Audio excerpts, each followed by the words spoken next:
Don and I slept in, but it's been a little hectic since we woke up. I was talking with a friend about a Model 3. You know, they're sort of trying to understand some stuff, a remote friend. So I got to talking Tesla this morning big time, and Don, bless his heart, he had a call from family. And so it's just been hectic since we got up, but we're settling down to, you know, watch videos now. And Don, bless his heart, he's cooking for me. I have this great looking breakfast. Cheese, bacon, and onions on a potato roll. I mean, really, the man made me this sandwich. That's really appreciated. Are you cooking in the kitchen this morning, Donnie? Right, I'm cooking my spinach, you know, so I'm like Popeye. He's making an omelet, and he's kind of not allowed to have it without the spinach in it. Only vegetable a day I get. You can't taste it. It is a pretty day here in Carolina. Just a smidge cooler than is nice for short sleeves. Lots of neighbors are out working and doing stuff in the yard. I am just gonna go for a quick Pokemon Go spin down Main Street. Don has Ruby charging up to 100 or close because we're going to go to the GlasStation tonight.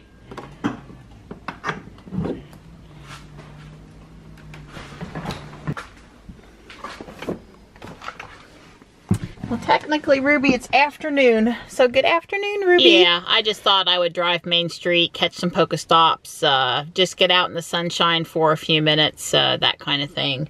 It won't be too long till we need to leave to go to the GlasStation.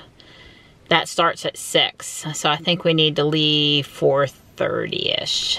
It looks like over here at the environmental park, a bunch of folks got together to pick up trash and are now having sort of a, I don't know, exercise session.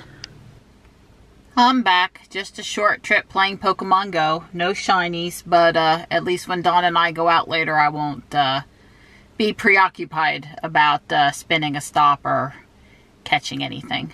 And it was really nice and warm and cheery in the car with the sun today, so I enjoyed it. The only other neat thing I saw in town was a Fuquay cop on a Segway checking out a little block party event of some sort that seemed to be happening.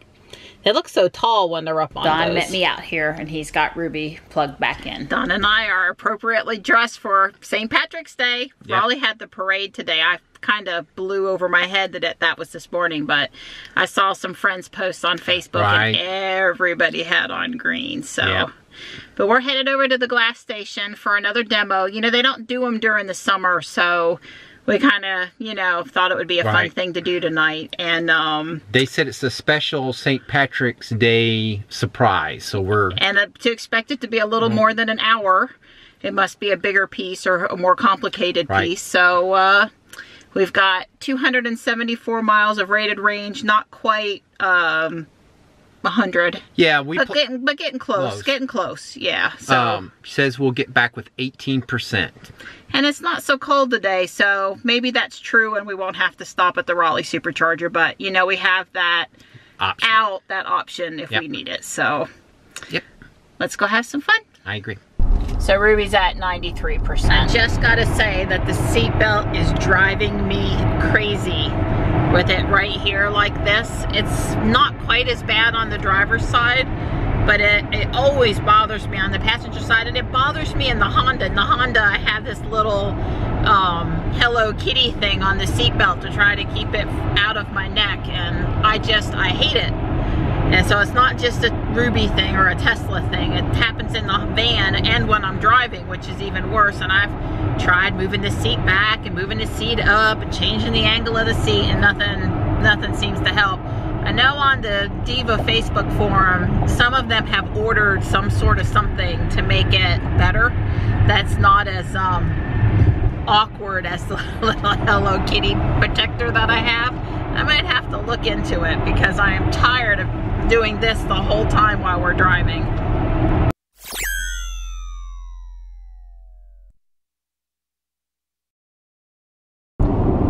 Okay, I'm trying to figure out if the new tires, the Pirellis, are using more or less energy than the Continentals that we had on prior. We're right now, I've been doing 70 miles an hour, and we're averaging 366 watt-hours per mile, which is, to the best of my recollection, very close to what our Continentals were doing. So right now, I can probably say that the Pirellis are not significantly worse, and they also probably are not better. They could be roughly the same to ever so slightly, as in maybe 10 watt-hours per mile, maybe 15 watt-hours per mile less efficient. But I would say at this point they're very close. Close enough that it probably isn't a significant difference, especially if we get 30 or 35,000 miles out of these Pirellis versus the 24,000 out of the Continental. So time will tell, but for sure it's not significantly different than the Continentals. Normally I'm pretty enthusiastic about filming the trip, the sky, the sunset, the color, but it's a pretty milky sky out there this evening, and with the time change it's not going to be sunset until we're already at the GlasStation, so I'm just not seeing that pretty color out here today. So we're actually getting here with more energy than predicted. Yeah, just a scooch. When we left the house, I think it said 57%. Yeah, round trip is saying 20% to get back home right now. And we were at 17% when we first plugged in the navigation. We're planning on something really special tonight. So, it is St. Patrick's Day tomorrow, right? Yeah, it is. Just making sure I'm not doing this on the wrong day. I should have worn green. yeah, that's right. Hey, green. There we go. Hey, good enough. Alright. So, thank you everybody for coming. I'm Mike Tracy. This is ECU's GlasStation. It's part of the art department. We teach Class 1 classes for college students here. Tim here. He's assistant here in the shop. Almost graduated with his master's degree. This close. So, a round of applause for Tim for that. Yay! Woo! Alright. So, who's been here before? No? The third. Awesome. So, normally I have this whole spiel I go through, talking about the equipment and all that, but we got a really cool piece planned tonight, and it's probably going to take longer than 45 minutes. So I just want to jump right into it, so we don't run over time too much, and so nobody gets bored. I won't get bored. I love this. Sounds good. So, what we're making tonight in honor of St. Patrick's Day is a giant glass of green beer. Yeah! I didn't know you could make beer. So, we're going to be showing off a whole bunch of fun techniques tonight. To begin with, I'm going to take a hollow stainless steel pipe, call these blow pipes. It's not clogged, thank you, Jim. And I can blow through it. And I'm coming over here to our glass furnace, where we keep molten glass in a big bowl in there called a crucible at 2100 degrees Fahrenheit. Now this furnace is running 24 hours a day, 7 days a week. And you can see at that temperature, the glass is about the consistency of slightly thick and honey. So we only melt clear glass, and to make it color, what we do is we dip into pre-made color glasses. So what I just picked up is nothing more than little chunks of green glass. And now I have to melt it in. We could melt color glass in our furnace, but then we would have to make 400 pounds of purple things. It is ECU. By buying these pre-made glasses and picking them up this way, it gives us a lot more flexibility in how we work. It's a pretty common way of working these days. There are some artists who melt color glasses in furnaces. So glass is very touchy. You can't just combine any two glasses together. So we couldn't like crush up a nice blue bottle that we found and pick it up with our glass. The short answer is they have different expansion rates. And so as it's cooling, the two different glasses are contracting differently. That causes stresses to form, and the pieces would break. Possibly in a very glorious fashion, as in exploding. So the glass we get here is made by a company in Germany, and it has the exact same expansion rate as the glass we melt in our furnace, so everything is nice and compatible. Fine coats of green. I want to make sure it's nice and green.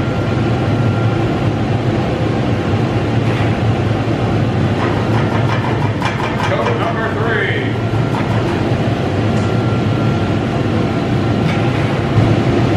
I say giant. I have in my head, you know, something that's 2 feet tall, about 15 inches in diameter. I actually don't think this pipe would support that, so I have a bigger pipe, but that pipe can support something twice as big. I need a mean size.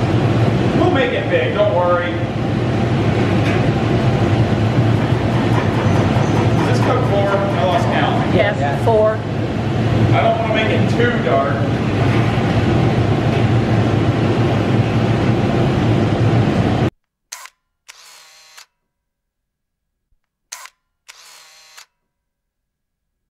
On-demand item. We only turn it on when we're working. They take about an hour to preheat. At the end of the day, we shut them off. Alright, so I got all my color on. So now I'm going to roll this into a nice, clean shape here on this steel table. I'm shooting for kind of a cylindrical shape, not too long.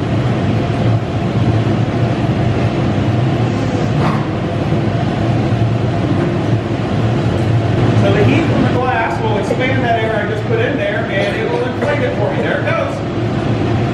So you're not able to see the bubble right now because even though this is a transparent green I'm using, it's dense enough you can't see through it. But I was able to see that the glass bulged out. That straighten up just a little bit. Down a little bit, and I'm going to go dip back in the furnace and get another coat of glass on top. And I'm going to do that 2 times for this part. So does the bubble flatten out? Is it like a straw now, the bubble? Or is it still like a bubble? More cylindrical because of the way I shaped it. Okay. I did that because I was worried it was a little too thin up here. And after gathering, I was worried because of how thin it was, I might lose control. Okay. So by rolling it, it actually compresses the glass a little, makes it a little thicker. Okay. That's one of those little annoying things you learn by having it fail several times. And then you're like, hey, maybe if I do this, it will work next time. Every time he goes down to the far furnace, he's gathering more glass onto the rod, making it bigger. Yeah. Wow, that is a big gather. Over there, he's cooling the pipe down in the water so it won't hurt his hands. So I'm going to use this wooden tool here called a block, and I'm just going to gently cradle the glass, get it into a nice Q-tip-like shape.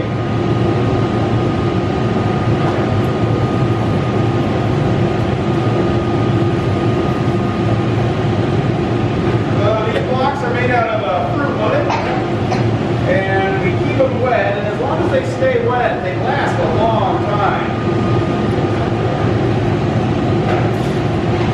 Yeah, I got a little floppy on me. I'm glad I actually did roll those sides. I think if I didn't, it would have gone haywire.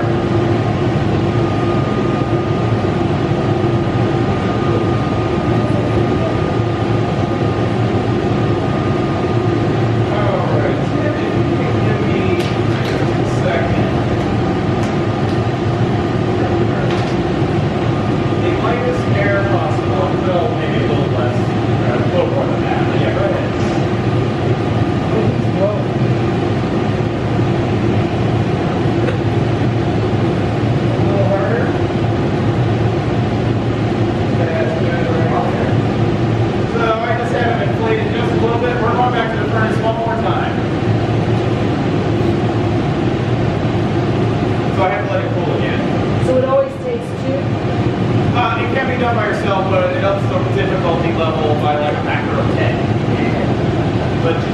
generally work with at least one partner. On, man, I've seen teams going as big as 17 before. Wow. Things like that, there'll be other really advanced people making parts that can add into things and so on and so forth.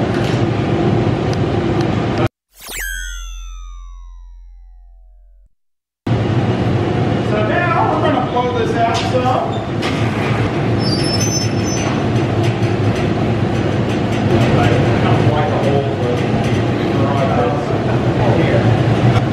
This sucks heat out of that tip, and cold is resistant when we're blowing glass, so I don't want this tip to blow out nearly as much.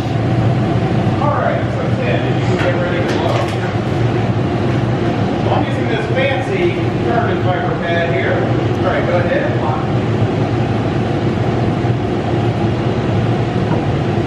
A little harder.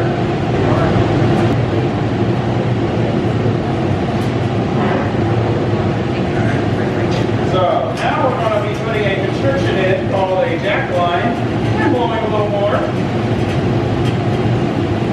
To make this beer glass, we're actually having to do a multi-part process. So we're actually going to make this and then set it aside for a bit. So I actually am intentionally making this piece very thick right now. I hope I didn't put too much green on there. Well, it'll be a dark beer if not. It'll be Guinness. Dark green Guinness for some reason. Alright, so I'm going to use these tools here called jacks. Cut a constriction in right near the end of the pipe. And Tim, go ahead and start blowing a little bit. Stop for a second, sorry. What does that tool do? Alright, go ahead and blow again.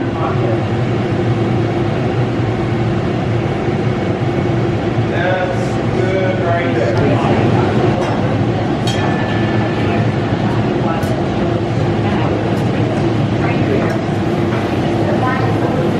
Yeah, the jack's getting lubricated with beeswax, otherwise you'd hear the most awful sound ever. And also it smells lovely.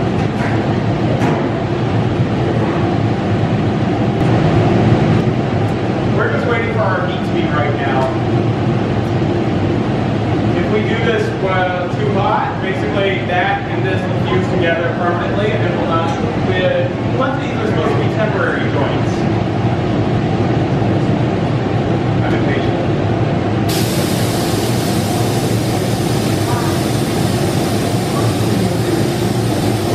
Romans only wish they had compressed air guns.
Basically, they just slide right off the glass as opposed to trying to cut into it the way I wanted to.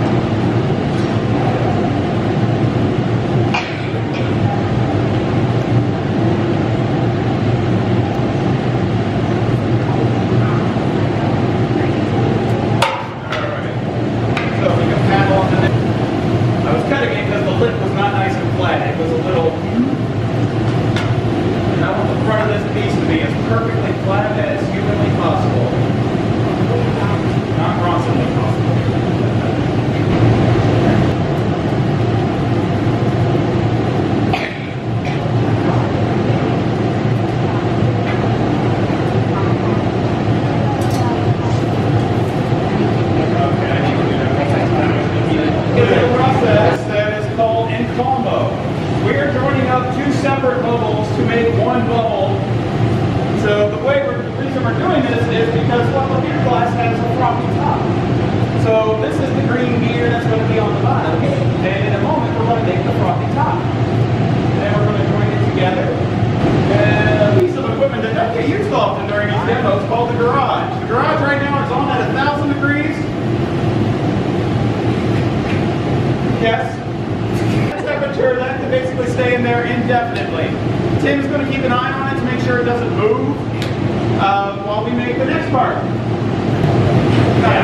So now I'm going to grab another blowpipe.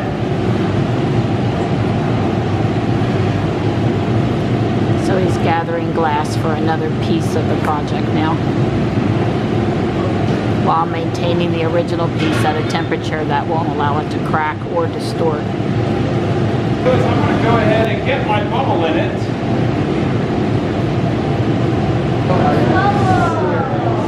Alright.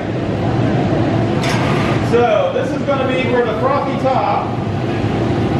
So I have some white glass powder. And for particular reasons I'm doing it over here. Right, he always puts the glass powder away from people so they don't accidentally breathe it.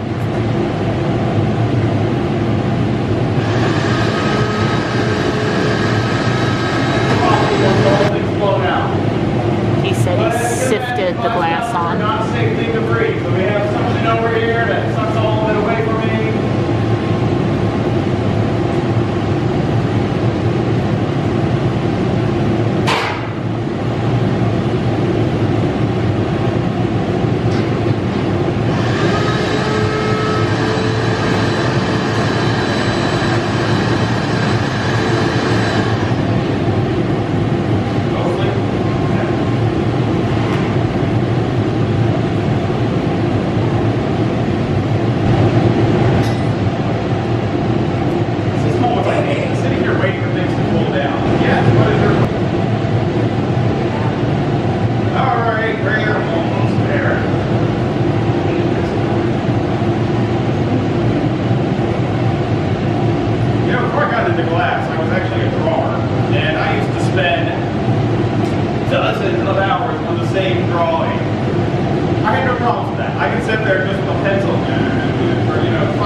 Drill a hole. So what we have here is a tungsten rod that's been sharpened in a cordless drill. Tim is heating up the tip until it's glowing.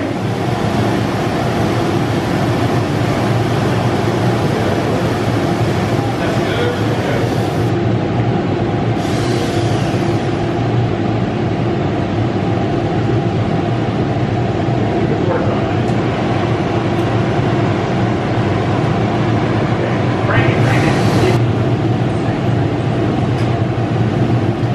Just drilled a hole in that piece with a hot drill bit. Couldn't quite see that from my angle. And he's flashing it to make sure the heat stays up in the piece so that it doesn't accidentally crack. I can definitely notice that he has achieved in the glass on the tip this foamy consistency, like beer foam. That's what he was shooting for. What? Yeah, go that one over.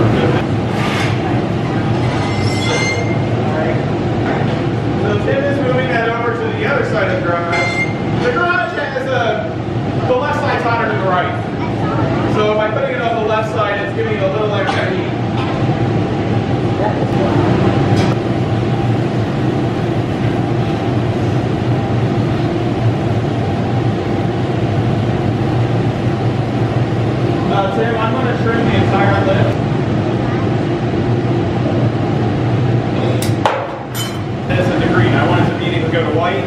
And I think there would have been a small little area of clear glass. It wouldn't have looked natural. The bubble would have been floating above the beer, and that doesn't happen. Are you going to give the beer bottle to a place like the library, like the turtles? It's probably going to go on that table right over there. Okay. I'm not sure how the library feel about a big beer glass.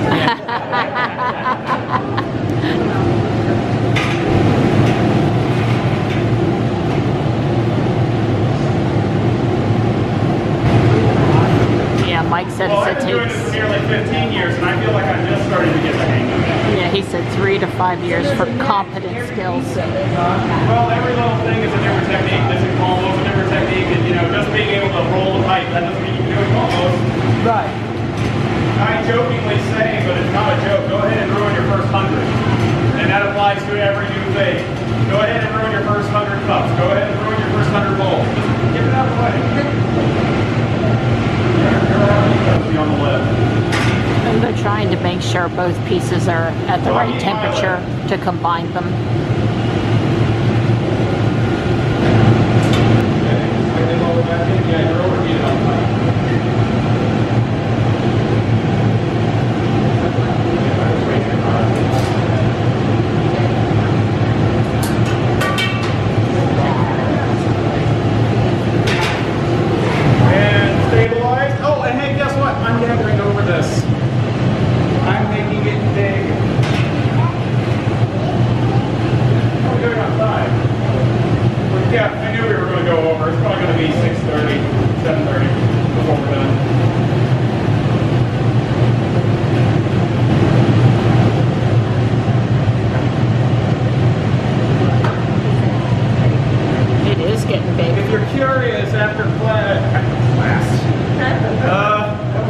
After the demo, I could show you what some of the first semester students do.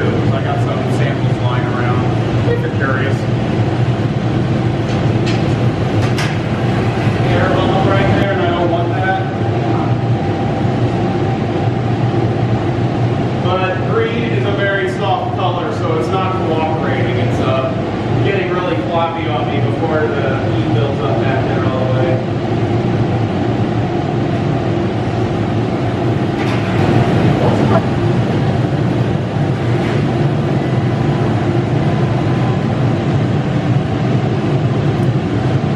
He said he's trying to get the seam between the green and the white to be smooth.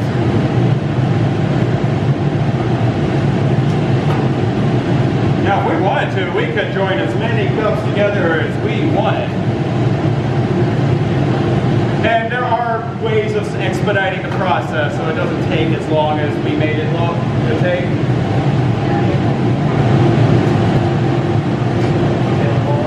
What?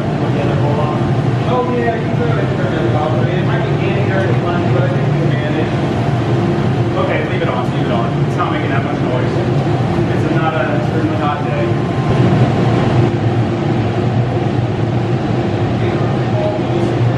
If I gather really slow, I think it would be a problem.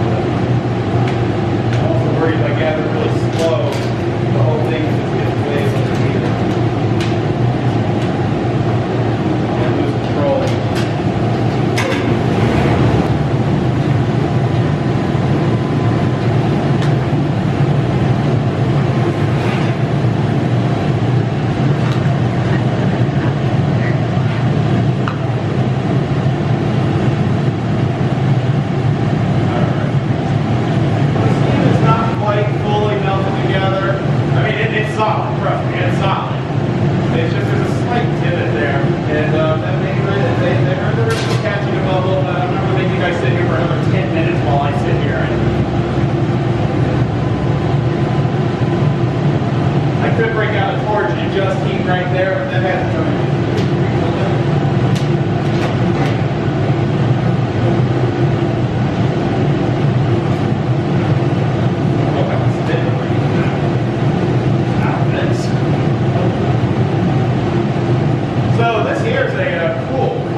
Alternative to what most people use is just a wad of folded up newspaper.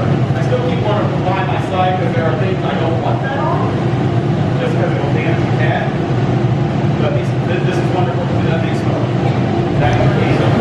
because he needs one more gather. It's not quite big enough yet. He's got to put the glass on the outside. He's either drink the beer or the green in the fall. He's got to put a coat of clear glass on the outside so it makes the glass.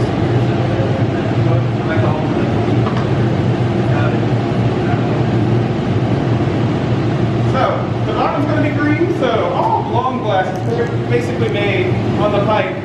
The bottom's down here. This will be transparent green, and that's the white frothy.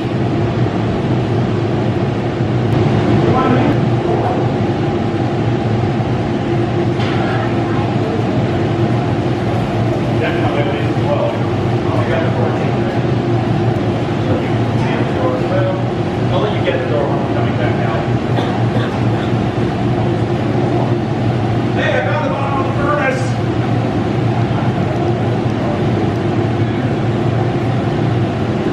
Oh. I really need Wow. Came out of there big. And how big is it going to be? Big. Big. Alright, 14 it is.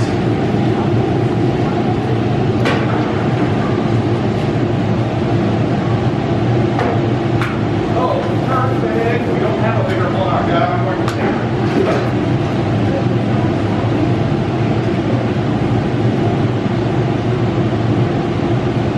Wow. That is a big piece of glass. We're going to push some of that, a lot of that up to the front. I want to try to make sure we have a nice thick bottom. Yeah, you can put a little air on the jack line area.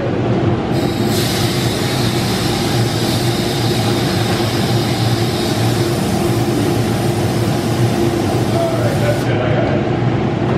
It was getting just a wee bit.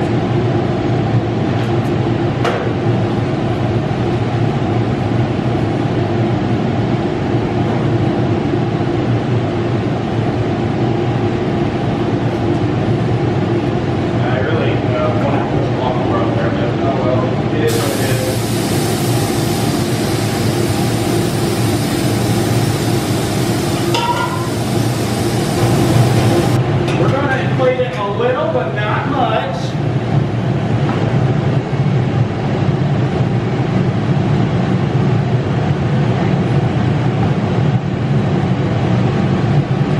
By the way, my left arm is primarily my weight supporting arm. Glass blowers have very strong left arms.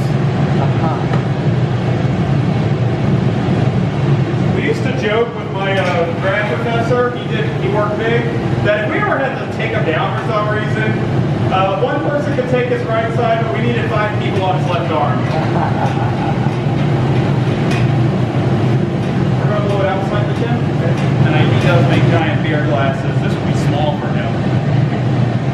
He'd be doing one more gather over this.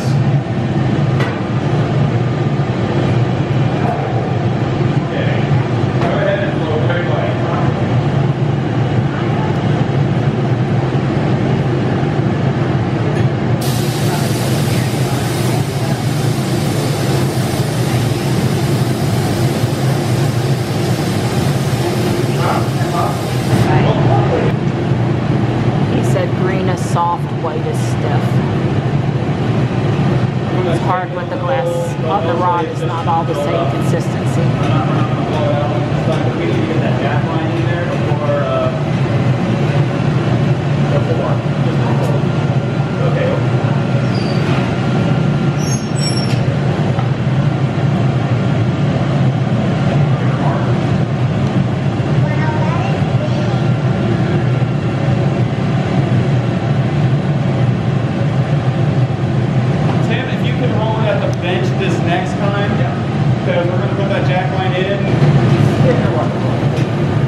Yeah, the fluffy one running right behind you. Oh boy, what's your favorite thing? So just like earlier, we have to get a constriction up by the pipe called the jackknife. But that issue with the heat is causing some issues. Come on, torque me right there where I started.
Supports the weight of the pipe when I'm working.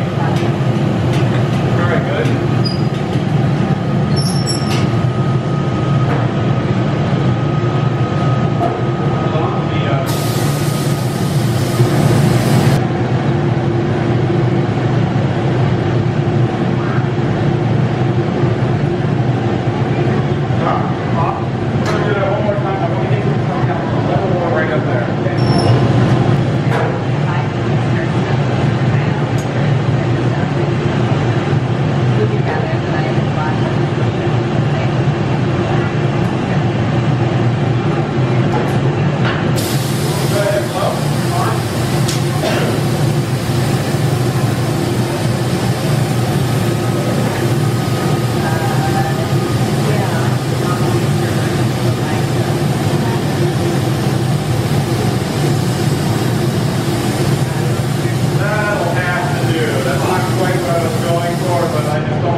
tapering thing.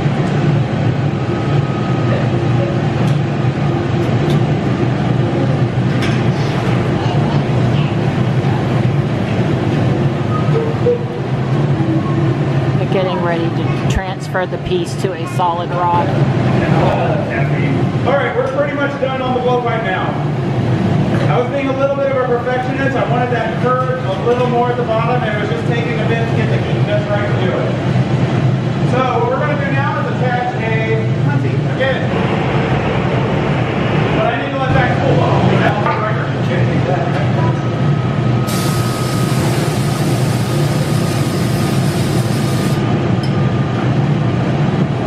Alright, go ahead. You probably need to keep towards this area. Just let that cool down. So I'm going to go ahead and hunty. I need to be on the other side of this. Got it. Let me do a size check. Okay, we're good. Make sure you take it to your knees.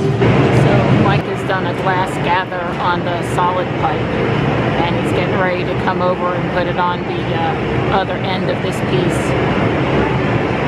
so they can transfer it.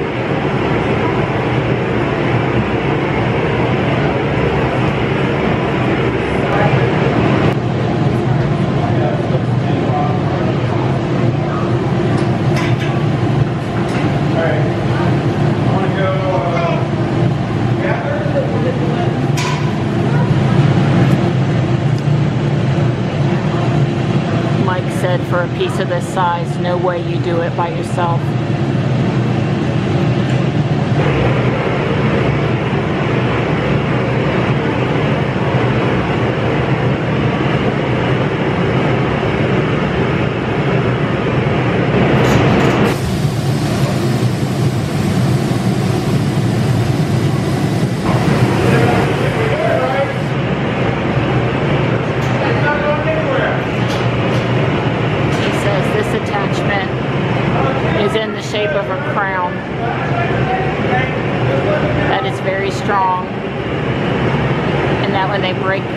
Off the pipe, there will be a little piece of glass that will have to be ground off later.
Basically stop breathing when they do that.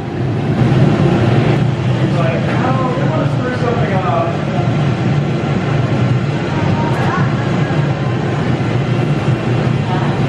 So, the green looks good. I didn't put too much. Yay. So right now I'm just making sure it's fairly on center. Because it still has those things moving in that plenty.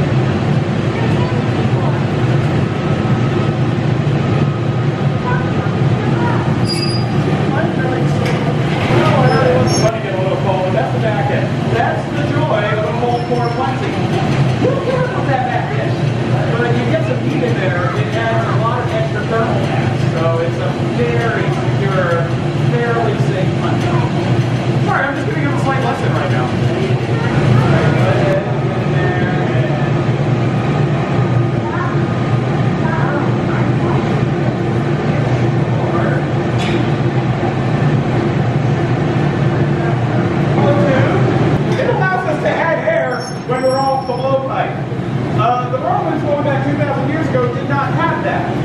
That was an Italian invention. That was an Italian invention, probably 12th to 14th century. But the Romans did have something called a steam stick. It was a cone of wood. It did the same thing. You just press the cone into the opening, it makes steam, and it would inflate the top. Can you hold your punches till the end? This is kind of a intense in the best way possible. Oh, also glass bowling is great for adrenaline junkies. I never thought I was until I got into here. The tool is called a Sophietta.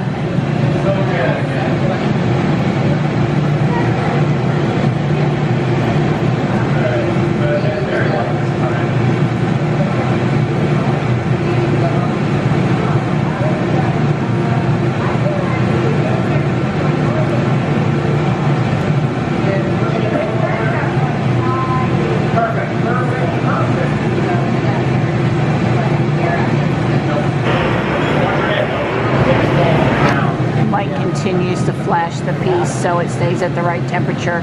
Same thing with the torch. The torch can direct heat to specific parts of the piece that need to be hotter. Yeah.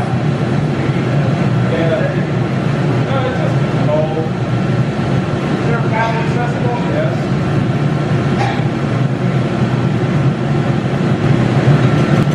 Alright, coming over.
Wolfgang said it's not over until it comes out of the kiln, and he's not holding it, and it's still in one piece.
And I took glass blowing as an elective. They have an amazing glass program there.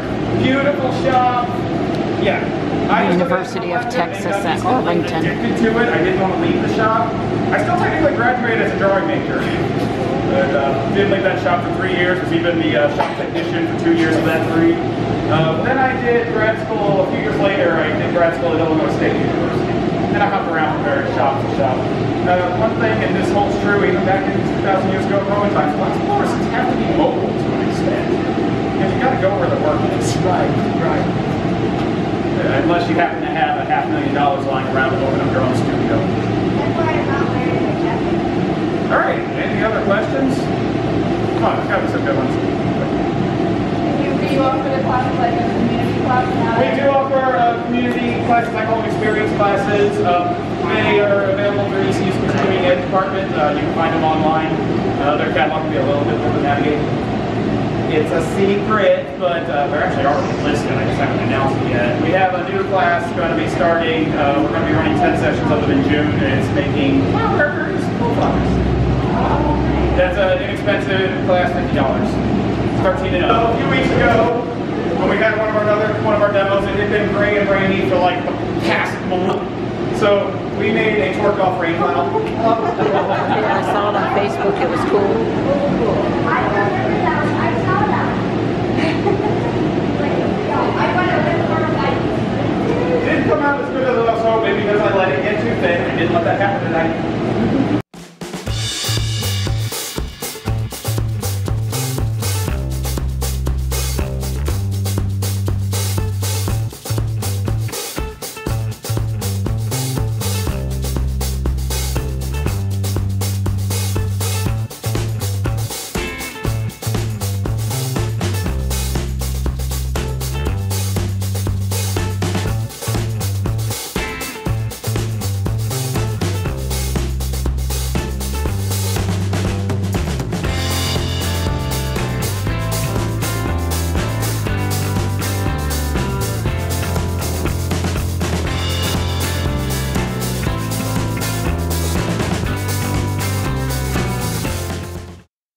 Don and I are cold in the car because it's so super heated in the GlasStation. You get in there all snuggly warm. Yeah, and so you go outside, we'll be cranking cold. the heat now. Yeah.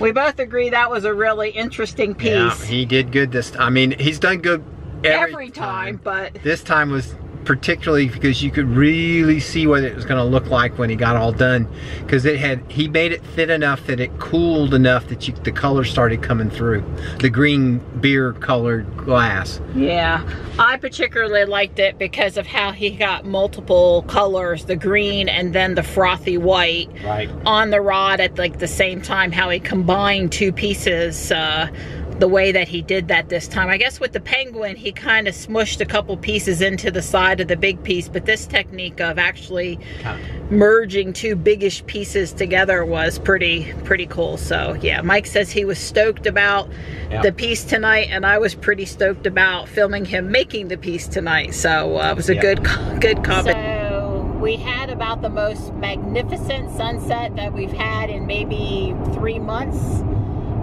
While Mike was finishing the piece, I could see it through all the windows, the light color. I have to say the exposure here is making the video look a little bit nicer than the eye is seeing right now. But it was magnificent 20 minutes ago, 25 minutes ago, and yeah, photography is all about location, time, and light.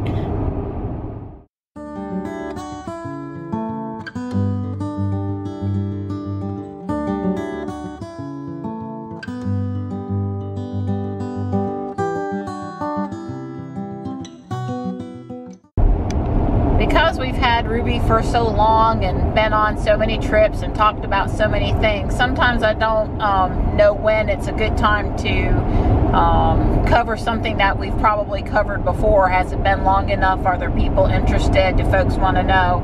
But I was talking to a friend of mine today who is not a Tesla fan girl about you know, maybe getting a Tesla someday, and there were some things that I was taking for granted that she wasn't familiar with, so maybe it's worth spending just a minute here to explain this trip screen that you can get to on the big console when you have navigated to a location. Okay, it's not normally up unless you've navigated someplace. So what this screen is telling us is, on our journey, we are this many miles into it, 26.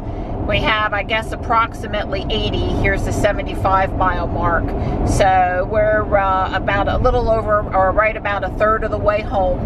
And it's showing the battery at 46% right this minute. And it's showing it to be 19% when we get to the house. When we left Farmville, it said 20%, so we're tracking pretty close. It's only yellow because it goes yellow at 20%. It's not trying to scare you. It's just letting you know that, you know, you are getting down to the lower part of the battery. It's just like looking at the gas needle moving from full to empty and being, you know, closer to E than closer to F. But we're tracking really close to what the car predicted on this navigation to let us know that, you know, we're not going to have to stop at the Raleigh Supercharger. We got plenty to get to the house. You know, 19% on Ruby is probably, what, 30 miles or so left? Something like that. I guess I could change it to where it shows miles, but... it's 10% is right at 30 miles, so 19% is probably just over 50. Right, 20, that's right. 20% is 59 miles, and so 19 would be just a little bit left. So lots of capacity left if we decide to deviate someplace. I think one time coming back, we snuck into downtown Raleigh and drove around a few blocks and then got back up on 440 and went home, and we were able to do that. So here's just shows you where we are right now near Wilson, coming back in to the Raleigh area and taking 440 and then I-40 and then South Saunders Street back down, 401 back down to Fuquay. So you have a good feeling when you're in the car to know if what the car originally predicts your arrival to be, which was 20%, if you're actually sticking to what the car said or not, and you know, give yourself a chance to make a correction to go to a charger if you had to. What did you want to add? Yeah, because if we were not tracking, we are tracking exactly along the line that the car predicted. If we were using more or significantly less, this line would split, and it would show what we're actually consuming versus what it predicted. So if you're below the line, if you're consuming more than it predicted, it gives you an indication so that you know you're probably going to need to slow down a little bit if you don't like the percentage you're going to Right, that would be the first thing to do, would be, well, in the wintertime, turn the seat off and use the seat heaters. That would save the 6 watts for the... 6 kilowatts. Yeah, for the heater. And then slow up would be another way to get, you know, to track better to the line. But Don, when he drives, we run the heat and he doesn't slow down. No. No. He's not speeding necessarily. Usually he's doing 5 over, so I'm sort of surprised a little bit that he's at 70 right on the dot right now. But yeah, just really not in any particular hurry. And I swear, if I do 70, I don't pass anybody. They all pass me. If I do 75, I'm all the time having to just barely pass somebody or fool with them. So if I'm in a hurry, if we needed to get home, I mean, we're going to be home at 9:20, which is fine. Early, way early. So it's not any reason to go any So this faster. is just comfort mode right now. Let those guys that have some place to be in the left lane and move on. Right. Yeah. We're pulling in here close to the house in Fuquay to get a little ice cream. But you can see that we've tracked nicely to the line. We've even done better than the estimated consumption. And we're running the heat. yeah, we never turned the heat off. It's still on 74. I've still got my seat heater on. So we've tracked well. Yeah. I'll click this consumption tab here and you can see. I would say the new tires may be slightly more efficient. I mean, Again, as Don said, certainly not worse. they're not worse. So it was 179.3 miles over there and back.